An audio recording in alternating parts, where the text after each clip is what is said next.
कि भगवान ने किस तरह से वामन अवतार धारण किया, दैत्यराज बलि से क्यों 3 पग भूमि दान में मांगी, क्या कारण है। तो ये सुनकर के भगवान कह रहे हैं कि देखिए, सबसे जरूरी है कि यदि आप चाहते हैं कि आपको प्राप्ति हो तो उसके लिए कथाओं को ध्यान से सुनिए।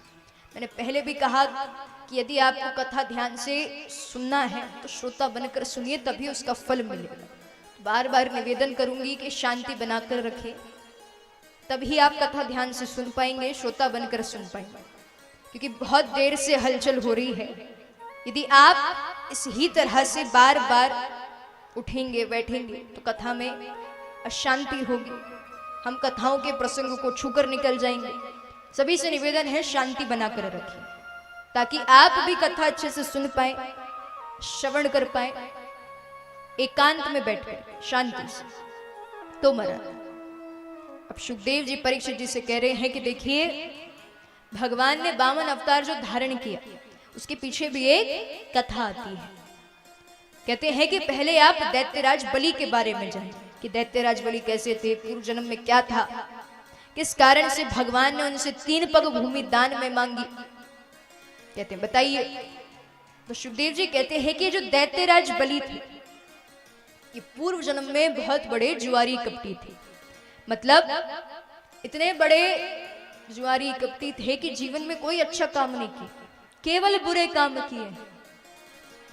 एक बार की बात है कि अपनी प्रिय वैश्य के लिए सामग्री लेकर के जा रहे हैं, मतलब पान का बीड़ा, अष्टगंधा, पुष्प, कई सारी चीजें लेकर के जाते हैं, लेकिन रास्ते में पैर लड़खड़ा जाता है। इसके सिवा कोई अच्छा काम नहीं किया, केवल एक यही काम ठीक किया है, वो भी अनजाने। स्वाभाविक है, कुछ बहुत अच्छा तो किया नहीं कि भगवान के दूत आए। तो अंत समय आता है तो यम के दूत लेने आते हैं। अब जैसे यमदूत आए हैं, लेकर के गए हैं, अब यमराज देख रहे हैं कि जीवन में क्या सही किया है, क्या बुरा किया है, क्या अच्छा किया है। अब यमराज ने एक बार देखा, फिर विश्वास नहीं होता है, फिर से देखते हैं। बलि कहते क्या हुआ? यमराज कहते मूर्ख हो तुम, अरे जीवन में एक अच्छा काम नहीं किया। बलि कहते देखो एक आध किया हो। यमराज कहते भगवान ने तुम्हें भेजा क्यों कि जाकर के कुछ अच्छे काम करो, लेकिन जीवन में तुमने कुछ अच्छा नहीं किया। बलि कहते ऐसा तो हो नहीं सकता, एक काम तो ठीक किया होगा। यमराज कहते एक काम थोड़ा ठीक किया है कि गलती में जो कुछ भी तुम अपनी वैश्य के लिए लेकर के जा रहे थे, पैर लड़खड़ाया तो भोले बाबा पे चढ़ गए। केवल और केवल यही अच्छा काम किया है, बाकी जीवन में केवल और केवल बुरे काम किए। तो यमराज कहते बताओ अब एक अच्छा काम किया है तो इसके बदले क्या चाहते हो? बलि कहते हैं इसके बदले मैं 3 घड़ी के लिए इंद्र सिंहासन पर बैठना चाहता हूं। यमराज कहते क्या बोल रहे हो? वो इंद्र सिंहासन है, कोई छोटा मोटा सिंहासन नहीं है कि किसी को भी बिठा दूं। बलि कहते आपने क्या कहा? जो मांगना है मांग लो। मांग लिया मैंने। यमराज सोच रहे हैं कि बात तो मैंने ही कही है, पूरी तो करना पड़ेगी। तब महाराज यमराज जाते हैं गुरु बृहस्पति जी के पास, जाकर के उनसे कहते हैं कि देखिए आप 3 घड़ी के लिए इंद्र को इंद्र सिंहासन से दूर लेकर जाइए। कहते हैं ठीक है। महाराज जैसे तैसे बृहस्पति जी जाते हैं, इंद्र को मनाते हैं। अब 3 घड़ी के लिए इंद्र जाते हैं। 3 घड़ी के लिए उन्होंने इंद्र सिंहासन पर जुआरी कपटी बलि को बिठाया है। अब जैसे ही इंद्र सिंहासन पर बैठे हैं, 3 घड़ी में वो सब कुछ दान करना शुरू कर रहे हैं। मतलब जो कुछ भी इंद्र के पास था वो सब कुछ दान कर रहे हैं।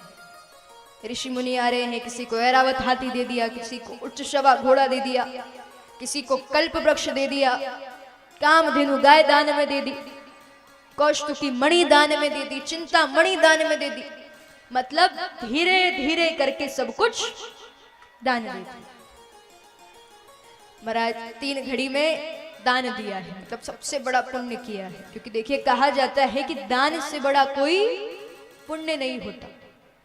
अब 3 घड़ी के बाद जैसे ही इंद्र वापस आते हैं, सिंहासन पर बैठे हैं, अब इंद्र को लग रहा है कि कुछ खाली खाली सा महसूस हो रहा है। फिर समझ में आता है कि ना ऐरावत हाथी दिख रहा है, ना कामधेनु गाय दिख रही, ना कल्प वृक्ष दिख रहा। तुरंत सेवकों से पूछते हैं कोई आया था क्या? कहते हैं हाँ, 3 घड़ी के लिए आपके सिंहासन पर यमराज ने उस जुआरी कपटी बलि को बैठाया था, जिन्होंने 3 घड़ी में सब कुछ दान कर दिया। सिंहासन पर बैठे उन्होंने सब कुछ दान कर दिया, और आपने मेरे सिंहासन पर किसको बैठाया? उस जुआरी कपटी को। अरे वो सिंहासन कितना पवित्र है। यमराज कहते बुजुर्ग हो गए, बुढ़ापा आ चुका है, पर मन में जो लालच है वो आज भी वैसे का वैसा, बिल्कुल वैसा। अरे माना कि वो जुआरी कपटी, पर उस व्यक्ति ने सबसे बड़ा पुण्य करके गया है। दान से बड़ा कोई पुण्य नहीं है। अरे माना ठीक है, अच्छे कर्म नहीं किए उस व्यक्ति ने, आप चाहते तो अभी तक आप दान नहीं कर चुके होते, पर नहीं, आपको तो अपने ऐरावत हाथी से बहुत प्रेम है। घमंड किस बात का है? उस व्यक्ति ने जीवन में सबसे बड़ा पुण्य करके गया है, क्योंकि दान से बढ़कर कोई पुण्य नहीं होता। इसलिए कहा भी जाता है दानात्मतरम नान्यत्रिषु लोकेषु विद्यते। यदि कोई व्यक्ति चाहता है कि जीवन में उसके पाप का घड़ा ना भराए तो दान करते रहे। पर महाराज दान भी सत्पात्र का होना चाहिए। मतलब आप जब दान दे रहे हैं तो आपकी गति सही होना चाहिए और लेने वाले की गति भी सही होना चाहिए। मतलब मान लीजिए जैसे आपने दान दिया, अब आपने तो अच्छे से दिया है कि हाँ मैंने दान दिया, उसका सदुपयोग होगा, लेकिन जिसको दान दिया है हो सकता है वो व्यक्ति उसका गलत प्रयोग करे, मतलब मदिरा पान कर ले, शराब इत्यादि ग्रहण कर ले, तो पाप के भागीदारी कौन बनेंगे? आप, क्योंकि जो हो रहा है वो आपके दान के कारण हो रहा है। इसलिए जब भी दान दे सोच विचार करके दे, सत्पात्र को ही दे कि आपको पता हो कि हाँ इसका सदुपयोग ही होगा। समझ में आता है, अब कुछ नहीं बोलते हैं।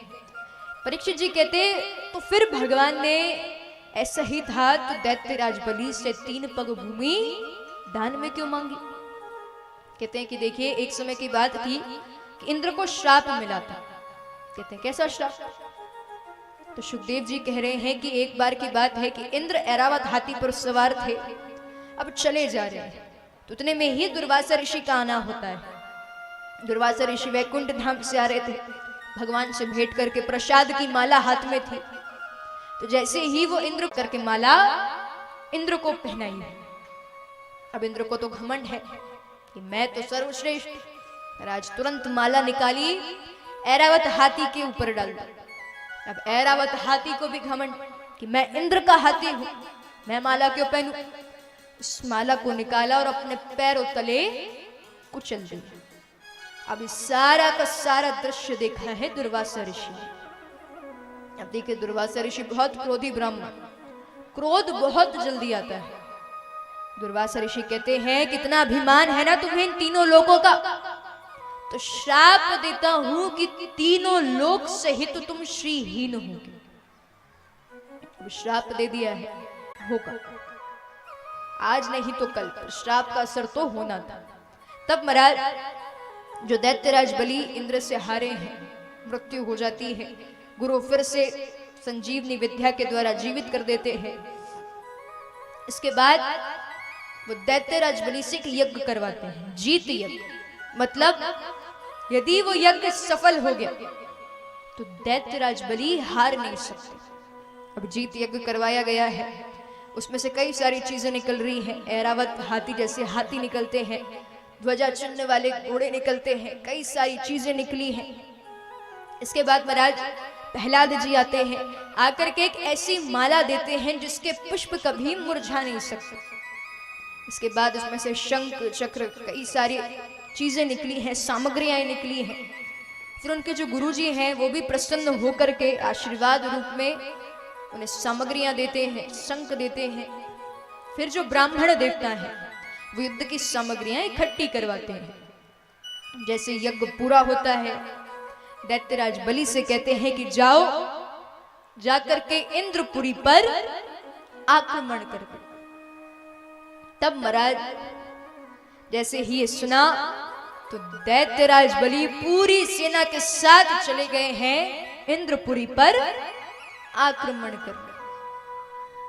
जैसे ही पहुंचे, इंद्र को पता चलता है कि इंद्रपुरी पर दैत्यराज बलि ने आक्रमण कर दिया है। महाराज आज इंद्र घबरा रहे हैं, श्राप भी मिला है कि तीनों लोकों सहित श्रीहीन होंगे। दौड़े दौड़े गए बृहस्पति जी के पास, कहते अब क्या करूं? चारों तरफ से उन्होंने घेर लिया है। बृहस्पति जी कहते हैं कि देखिए अभी समय आपके पक्ष में नहीं, समय दैत्यराज बलि के पक्ष में है, इसीलिए आप इतना सोच विचार मत करो, अभी केवल एकांत में रहो, युद्ध मत करो, क्योंकि उन्होंने जीत यज्ञ करवाया है। आप कुछ भी कर लो पर अभी जीत नहीं सकते, क्योंकि अभी उन्होंने जीत यज्ञ करवाया है जिसका प्रभाव बहुत है। कहते हैं तो मुझे मेरे लोग वापस कब मिलेंगे? तो ये सुनकर के बृहस्पति जी कहते हैं कि जब दैत्यराज बलि को घमंड आएगा, जब दैत्यराज बलि घमंड में आकर के ब्राह्मणों का अपमान करेंगे, तब भगवान अवतार धारण करके पहन करके आए हैं। अब अवतार धारण करने के बाद पहुंच गए हैं दैत्यराज बलि के अंदर। अब महाराज जो दैत्यराज बलि हैं उन्होंने एक यज्ञ रखा है जिसमें वो ब्राह्मणों को दान दे रहे हैं। ये जो उन्होंने यज्ञ रखा है, ये करके जो भी दान में मांग रहे हैं दैत्यराज बलि सब दान में दे रहे हैं। यदि एक महल भी दान में मांग लेंगे तो वो भी दान में दे देंगे।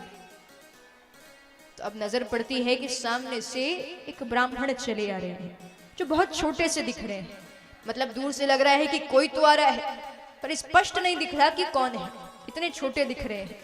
अब जैसे जैसे भगवान पास आते जा रहे हैं तो दैत्यराज बलि को दिख रहा है कि एक छोटे से ब्राह्मण चले आ रहे हैं। अब भगवान जैसे निकट पहुंचते हैं, दैत्यराज बलि कहते आप हमारे यज्ञ में पधारे, हमारा यज्ञ सफल हो, बताइए आप क्या दान में लेंगे?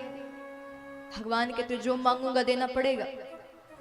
बलि कहते अरे मैं इतना सामर्थ्यवान हूं कि आपको एक द्वीप, एक सागर दान में दे सकता हूं, मांगो तो। भगवान कहते ठीक है।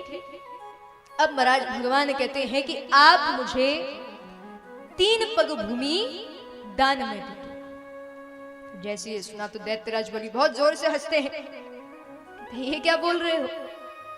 3 पग भूमि, इसमें क्या होगा, इतने से तो हो।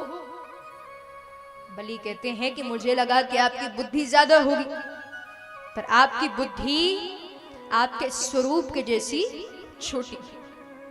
भगवान कहते देखो मैं ठहरा संतुष्ट ब्राह्मण, मतलब जो मिलता है जैसे मिलता है उसमें खुश रहता हूं। इस सारा का सारा दृश्य देख रहे हैं दैत्यराज बलि के गुरु शुक्राचार्य। कहते कोई साधारण ब्राह्मण नहीं हो सकता, ये होना हो कोई और है।